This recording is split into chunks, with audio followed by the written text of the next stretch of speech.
বুকের সন্তানকে আমি তার সিজার, আমার দুধের সিজার, কোনো মা দেবে না। 25,000 টাকা ওরে দেওয়া আছে। ভালো পরিবেশে যদি মানুষ করা যায়, যদি ভালো যদি থাকে, এই ভাইদের কাছে আমি এই চিন্তা ভাবনা করে আমি এটা দিচ্ছি। যদি বাচ্চাটা দিত আমি অনেক খুশি হতাম। এই যে সাগর হোসেন, সে তার এই যে একেবারে একটি নিউবর্ন বেবিকে, টুকটুকি একটা নিউবর্ন বেবি বাচ্চা, একে আপনার মঘি ইউনিয়নের শাহাবুর নামে এক ব্যক্তির নিকট 25,000 টাকায় রফা দফা হয় এবং তার প্রেক্ষিতে সেই বাচ্চাটাকে বিক্রি করে দেয়। ওষুধের দেওয়ার ছেলেটা আসলে সেই পাশে গিয়ে এসে আমি আর আমার বাচ্চা পাইনি। পরে সবাই বলছে আমি পুরুষরা জেন পরি দেখি ফকির নিয়ে আসছে, তারা বলছে জেনে বাচ্চা নিয়ে গেছে পড়েছে। তা এই করে 21 দিন আমাদের ঘুরে হয়েছে। আমি 21 দিন ধৈর্য ধরছি, 21 দিন ধৈর্য ধরার পর আমি আর ধৈর্য মানাতে দেখতেছি না করে আমি 2 দিন ধরে শুধু গলযোগ করি। তো পয়লি বাচ্চা নিতে পারলাম না, এ করলাম না, আমার বুড়ি বাচ্চাকে আড়াই যাবি নাকি আমি ফাঁড়িতে জানাইছি, এনে করে পুলিশ গেছে। তারপরে ঘরে নিয়ে আমার এনে ঘরে সবকিছু শুনতে, কিন্তু আমি নির্ভয়, আমি সবকিছু বলেছি, আমি সৎ, আমি কোনো দোষী না।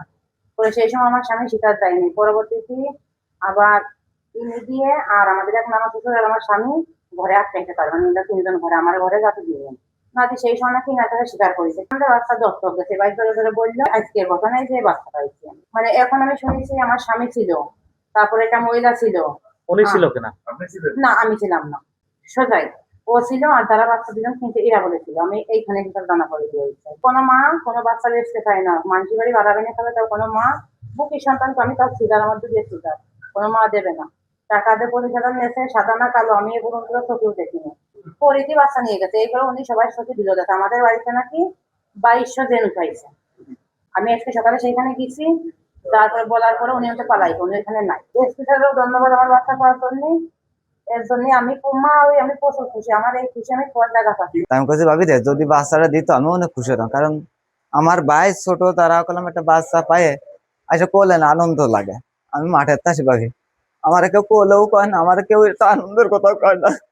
যে আমি তার চিকিৎসা করেছি, ঠান্ডা কাশ জ্বর সবকিছু করাইছি, তো ওষুধ পাতি দিয়েছে, এখন ওষুধ খাচ্ছে মেয়েটা। 25,000 টাকা ওরে দেওয়া আছে। বাচ্চার মা অসুস্থ ছিল, আমি তো বাচ্চা বিক্রি করিনি, আমি বাচ্চা যে ভাইয়ের কাছে আমি দত্তক রাখছিলাম। 25,000 টাকা নিয়েছেন কে? 25,000 টাকা এই ভাই আমার দিছিল। হচ্ছে ওর মা অসুস্থ ছিল, ট্রিটমেন্টের জন্য 25,000 টাকা দিছিল। বাচ্চার মা কি বিষয়টি জানতো?